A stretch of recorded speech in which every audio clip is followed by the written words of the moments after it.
Victor Rangel-Ribeiro is really quite an interesting international figure.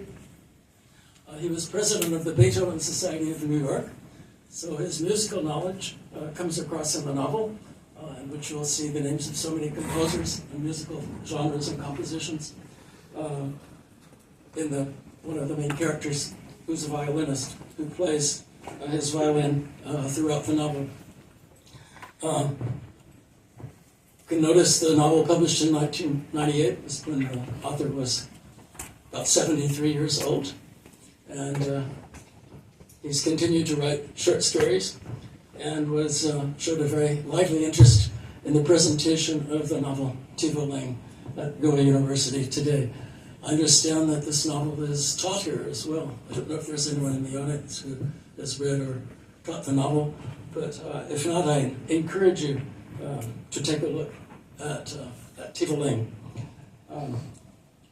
One of the characteristics of the novel that I think is reflected in the author, Victor Rangel-Ribeiro, is the international dimension.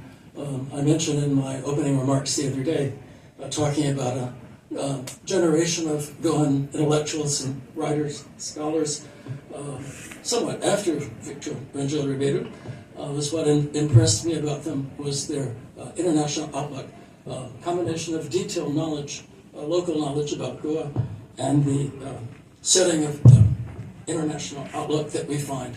And that's very much the case in the novel Tivolem.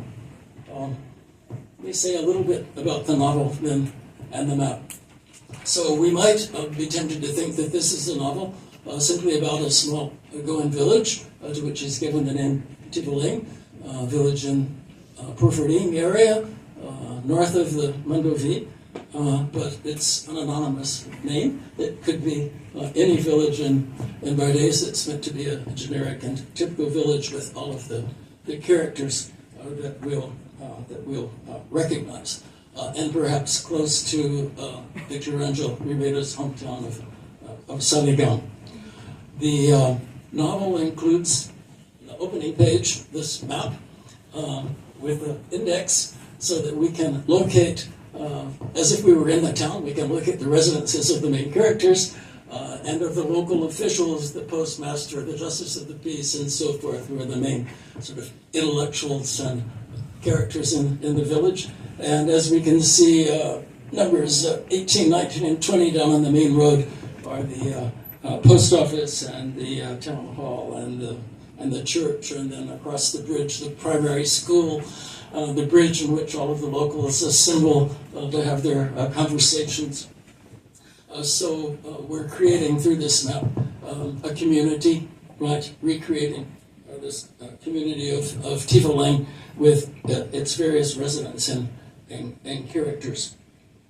The year of the novel is 1933.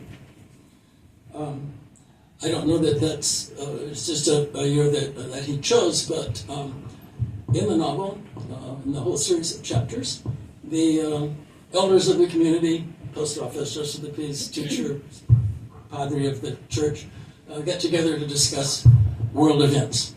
And in 1933, the main events they discuss are Gandhi's revolutionary movement in India, Hitler's rise in Germany, and the New Deal of Franklin Roosevelt in the United States. So where does this information come from? So one of the interesting points about the novel is both the extreme locality of this village, Tivolem, undoubtedly a Goan traditional village, and its ties to the outside, which are of various kinds. But one, of course, is the arrival not only of the local press in Konkani, which they read every day, but of the Times of India, that comes several times a week. And beyond in the printed media, the shortwave radio, which is the big innovation, which gives them access to channels such as the BBC for the imposition, as it were, the arrival of outside information to the village. Several other international characteristics of the place is the trilingualism. All of the characters speak Portuguese, Konkani, and, quite to some extent, English. So that also makes the language of the novel a bit less strange, a bit more the language of the village, because it's one of the languages that all of the characters speak. So very much the theme of global village is one that fits the novel Tivolem, where we have traditional characters and village characters, various kinds that we'll talk about, and we have their vivid interest in the outside world. So the interest in the outside world is also integral to this village as well. The main characters in the novel, a young woman whose family took her to Mozambique when she was 12 years old. She's coming back to the village after 23 years, unannounced, to her grandmother's house, where she's going to arrive and shout her name, knock on the door, on one side. And on the other side, a young man whose family also took him from the village, about the same age, but to Kuala Lumpur. So here we have a real novel of East and West coming to meet again in the village of Tivolem. The male character, Simon Fernandez, was then taken as a boy to Kuala Lumpur, taught by his father to play the violin. The father was a violinist, played in various ensembles in Kuala Lumpur, and the young Simon became very proficient at a young age, to the point of being able to be first violinist with the Kuala Lumpur Symphony Orchestra. So what is the moment then? What is the mechanism that's bringing both of these characters back to Tivolem? And there we have something of the plot complexity of the novel being introduced from the beginning. In the case of the woman, Maria Santana, we have a more dramatic situation. Her parents then have recently, last parent has passed away, but the business that her father had established in Mozambique, with the preoccupation of their illness and death, she's turned over to the hands of an assistant who has absconded with all the funds, disappeared, and left her with a lot of debts, which she had to spend several years to pay off before being able to return to Tivolem, to her grandmother's house. So we have this rather dramatic situation of Maria Santana returning now at around age 30, 30-something, to Tivolem. Simon Fernandez, somewhat different, but also dramatic situation. His mother has passed away, and he's decided to come back to the village thanks to several years of work as a violinist and also as a stamp collector, a profession we don't perhaps think about much anymore, but he has what he considers to be a very valuable collection of stamps, in which he spends a lot of his time, and the rest of it annoying or impressing his neighbors by playing double stops on the violin and a lot of technical violin pieces once he arrives at the village. You can imagine the reaction of the villagers to the arrival of these two quote-unquote foreigners, native sons, back to the village, and of course that's a large part of what the novel is about. If we're talking about some of the main themes, of course I mentioned global village as being one of them. The other one, which a lot of my students have written about, is change to a large extent on both sides. The characters who re-arrive in Tivolem from quite a different kind of life, whether in Mozambique or Kuala Lumpur, who must readopt to the norms to a large extent of life in Tivolem. And the village itself, which goes through the first phase of thinking these foreigners, these re-arrivals, quite strange, and of criticizing whenever they deviate from the norms of expectations of behavior of the village, to the point of accepting them as not only returnees, but as lost son and daughter of the village, a process that has various dramatic scenes of the time that it takes for their incorporation in the village. The internationalism of Tivolem is not only portrayed in those two main characters who return, but in other characters we find in the village. Senor Eusebio has spent a number of years working in the Persian Gulf. So there we have another paradigm, right? which will become after 1933 even more typical throughout South Asia. A villager who's spent years in the Persian Gulf and comes back with enough funds to buy a piece of property and to build a house in Tivolem. This is dramatized in a very interesting way because in order to secure this land, he has to approach Dona Esmeralda, who lives in a 300-year-old mansion, who's also the owner of most of the lands, accessible, saleable lands in the village.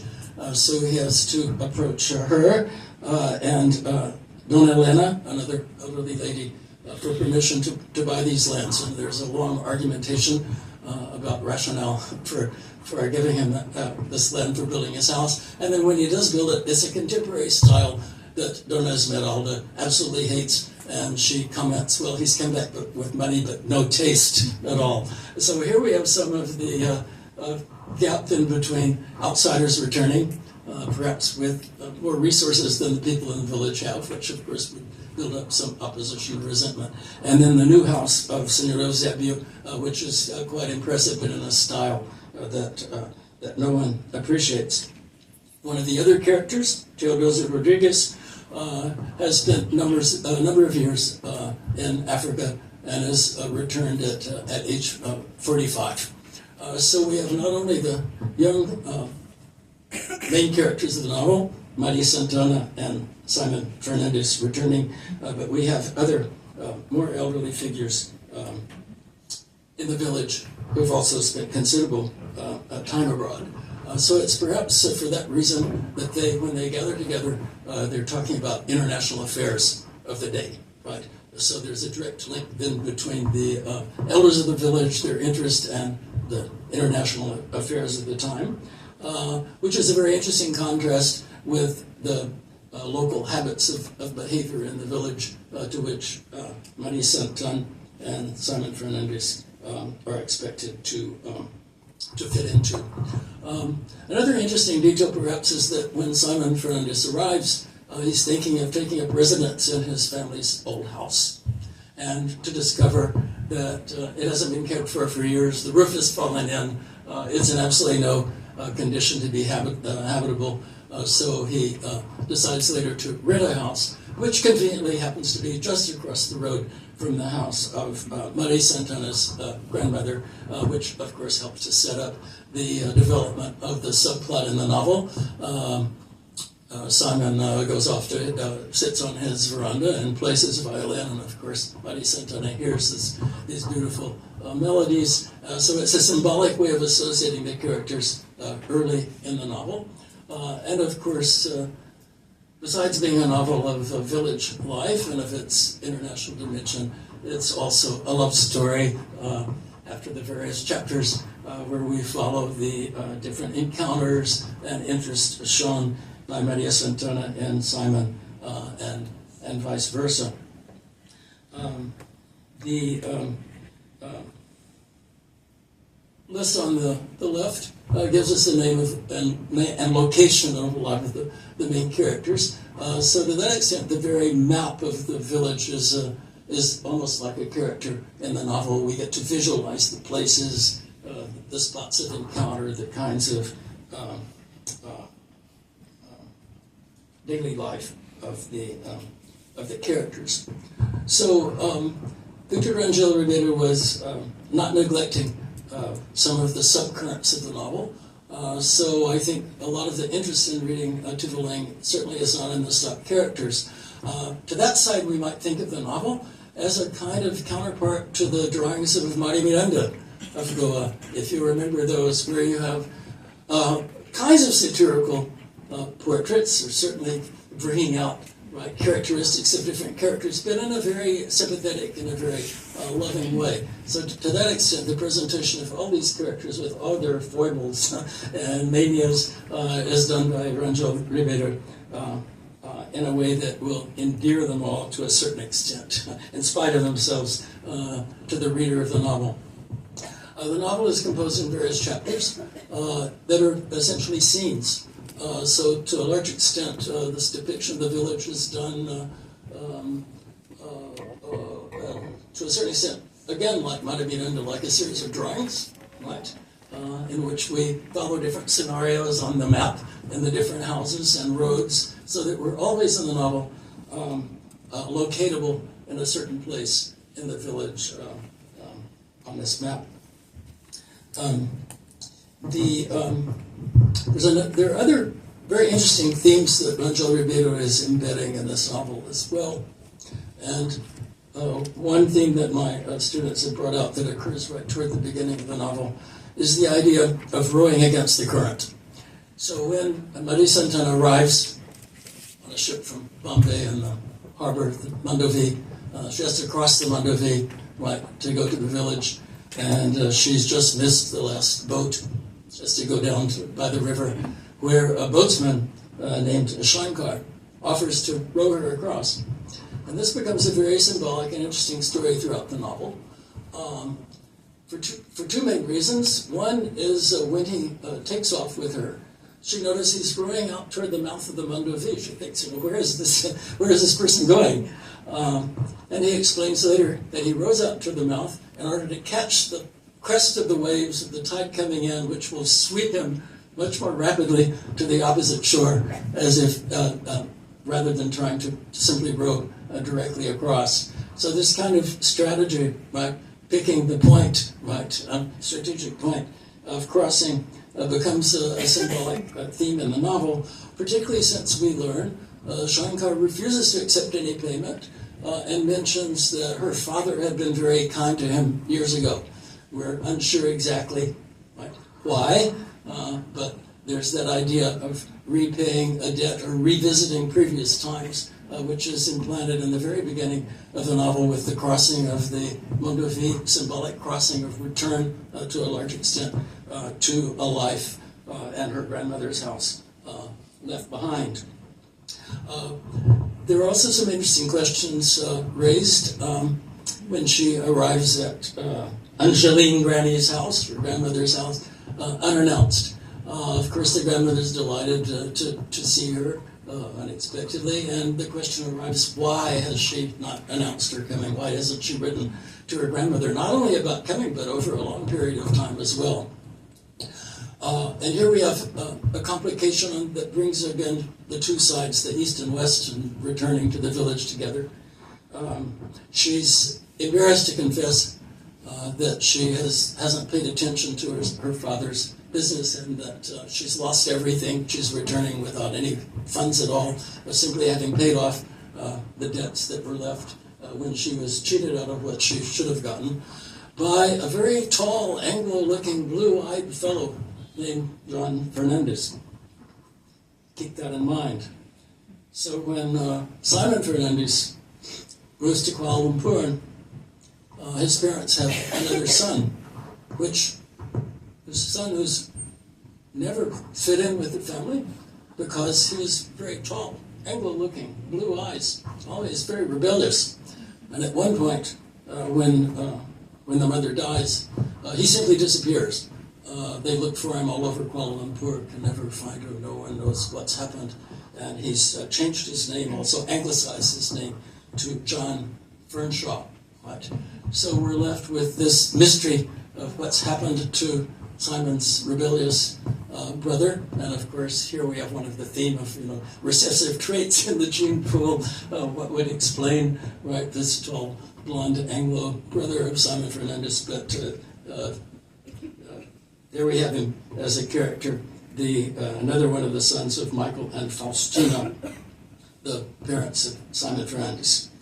So this John Fernshaw is obviously going to turn up in the novel as the person who's taken over the business of Marie Santan's parents in Mozambique and who's absconded with the funds. And after also courting Marie Santan to the point where she's fallen in love with him, then we have this deception of his disappearance with all the proceeds of the business. So one of the interesting complications of the plot toward the end is this discovery, that the crook, the John Fernshaw, is Simon's brother.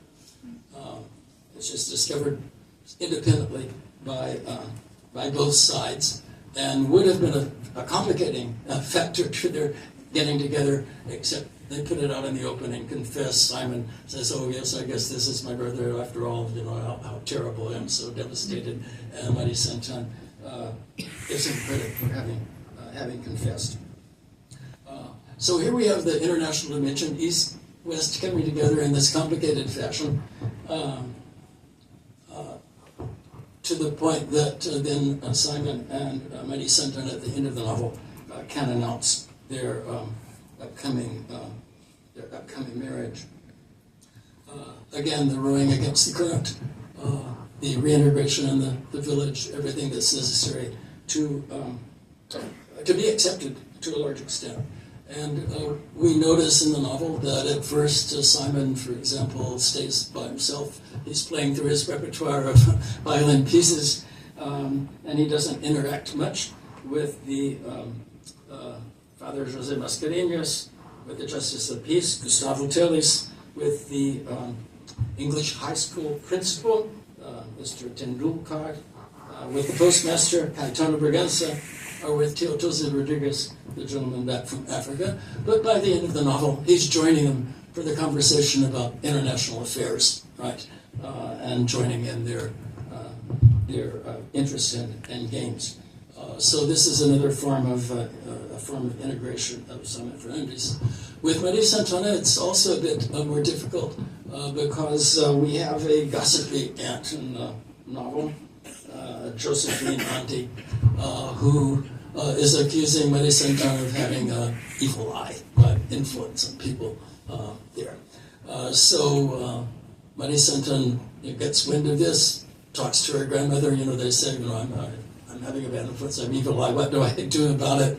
Not much to be done until an incident when a young boy in the village, Arnold, named, wanders into a pen where there are several bulls, and he gets out in the middle in trouble, and the bull is charging toward the boy, and Marie Saint-Anne rushes in without thinking to grab him and stare down this bull, and since it all ends up well for her, she's not injured, she gets the credit for this act of bravery, which somehow is going to diffuse all of the evil eye accusations and lead to her acceptance then by the women of the village.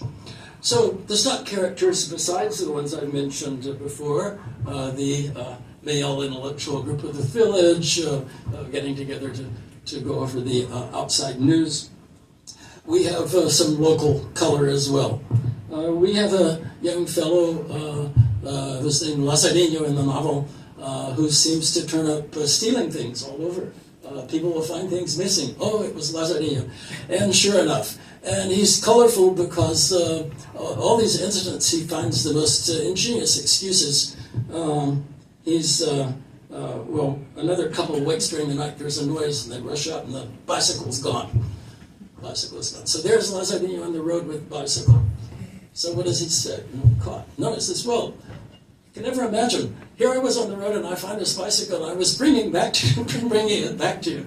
So we have a whole series of stories, whether I mean with bicycles or coconuts or whatever it is, with Lazarinho, until finally the image of the patron saint of the village, Cornelius Contrite, is missing. Right? So that becomes the dramatic denouement of the character of Lazarinho, and of course the complications of the recovery of the image has very much to do again with the very identity of the global village. Our reading of the village comes in several different directions. So I teach this novel in a course called World, Cities, and Narratives. And another point I want to make is how this novel fits so well into the Lusophone world, what we could call the Lusophone world. That is, of all of the enclaves and areas that had, for a shorter or longer period, Portuguese influence. So I start this course with a very interesting memoir from Macau of a woman who's also talking about the 1930s, 1940s, remembering her childhood.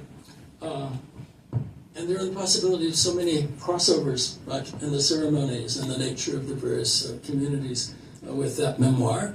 I continued to a memoir of Timor, of East Timor, by Luis Cardozo, which also has very much to do with his village and Catholic upbringing, probably in the area of the 40s and 50s as well. And then the novel of Goa, that's also a novel of village life, right, with many of the same kind of paradigms. Village, the international village, we want to put it that way, because in the novel of Luis Cardozo, we also have the winner of the high school contest who gets to go to Portugal to study. And toward the end of the novel, he's taken his father to Portugal, and the father is a little beyond and thinks that he's on the shore of East Timor, and the police have to go get him and bring him back. So it's a very interesting kind of internationalism, village international in these novels, and Victor Rangel-Ribeiro's work fits in so beautifully in this. So how do I continue from there? So we read the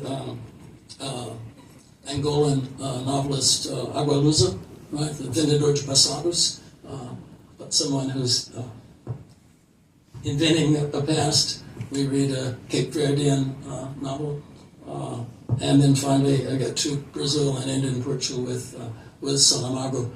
So my point about the Tivolem and Victor Rangel-Ribeiro's novel is that it's such a heart of what we could call the lusophonia of the experience, right, of putting together, let's see, an extremely local situation in the Goan village with all its types, and the international dimension that's a result to a large extent of belonging to a much larger maritime world, and also to a linguistic world. So here we have both Portuguese and English sandwich with Konkani in between, right? So we have the heart of the village and the Konkani, and then the two sides, the Portuguese and English.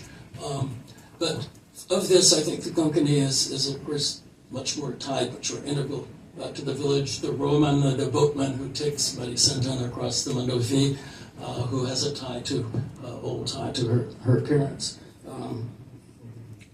and the social life and habits of the village are all those tied right to the old methods and ceremonies. We get to enjoy, as if we were walking through Mari Miranda's portraits as well, long conversations with Dona Esmeralda about her mansion, of the various odd beliefs and gossips throughout the village. And, of course, in the background, the story of exile and return, right? And I think that's probably the most dramatic of the themes, and one of the most enduring of the novel as well, because it's so much international Goan experience. Certainly leaving and returned, I don't know how many of the people who left who've come back, but you can imagine the situation of abandoning an experience that you had known or gone through up to adolescence, and then trying to return after a very long time in a different kind of life abroad. To that extent, I think Rangel-Ribeiro is very open to these symbolic undercurrents in the novel, and perhaps I'll end by talking about the musical ones. Not only the names of all the composers, the wafting of the violin music right through the village is both a method of communication, a sign of his presence, a certain foreignness in the village as well, but at the same time a kind of hypnotic, enchanting, right, mode of showing his presence and of reintegrating himself in this old place. I hope I've done. So in order to locate this, I think we've seen directions. You need to sort of turn it around the east and west. We have roads to Mapsa, road toward the ocean, a large mountain and hillside to go up, and all of these geological features have a purpose in the novel, different excursions and walks of the characters. And when Simon and Marie Santan really want to talk and get away from the village, then they have to go to Penjing, right? In a kind of hidden way, right? Not let the villagers know that they're going to try to go to a film or to meet in Penjing. So we do have the whole idea then of a kind of inner outer world, right? That they can share among themselves because of the experiences they've had, and then the new life that they're establishing, integrating into Tivolem. My students have written a number of papers on the novel, which I've always enjoyed reading and learn a lot from, particularly on the theme of global village, or the theme of change. And I think one of the interesting observations one of my students made is that the village, with the return of the two, changes as much as they do, right? In spite of the resistance, to a large extent, of accepting them, right? It's a process, and then at the end, we see that there's been adaptation on both sides. So we could say that this return from outside is more dynamic than the arrival of simply news by shortwave radio or by the press. It's a dynamic process of instilling widening opinions, of acceptances, of noting and accepting differences. So there we have kind of example of the novel as a form of modernization, right? Even though this is 1933, a kind of harbinger, right, of what's going to come to this kind of village, Tivolem, in future times. Even though this is long before the reintegration of Goa into much wider Indian society. I could end simply by noting that in 2013 I had the pleasure of meeting Victor Rangel-Ribeiro, who came to Yale for the conference we had on Goa. He's a terrific sense of humor. He's a very lively fellow. And one of the stories he told, he went to University of Bombay, he considered himself very much an Indian as well as a Goan. And he was going to migrate to the United States. So he went to an Indian consulate to get some papers and said, well, we can't give you any papers, you're Goan. And he insisted until they finally gave him some sort of temporary travel permit. But when he got on the boat to UK, they immediately said, you're Portuguese, you're Goan, we're going to deport you to Portugal. Nothing to be done. And then the captain of the ship said, however, if you were to walk down that gangplank and not come back until tomorrow at 10 o'clock when we're sailing, we'll take you to New York. So he escaped. So I don't know what happened when he arrived in New York with that paper, but he's been there ever since, and quite successfully, as I mentioned before, as the president of the Beethoven Society, quite artistic and intellectual interest. And we can suppose that Tivolem is his own method of returning, right, to Goa, to undoubtedly a previous life that he had known very well, right up until university, when he left for a new life in New York and in the United States. Would you like to ask any questions?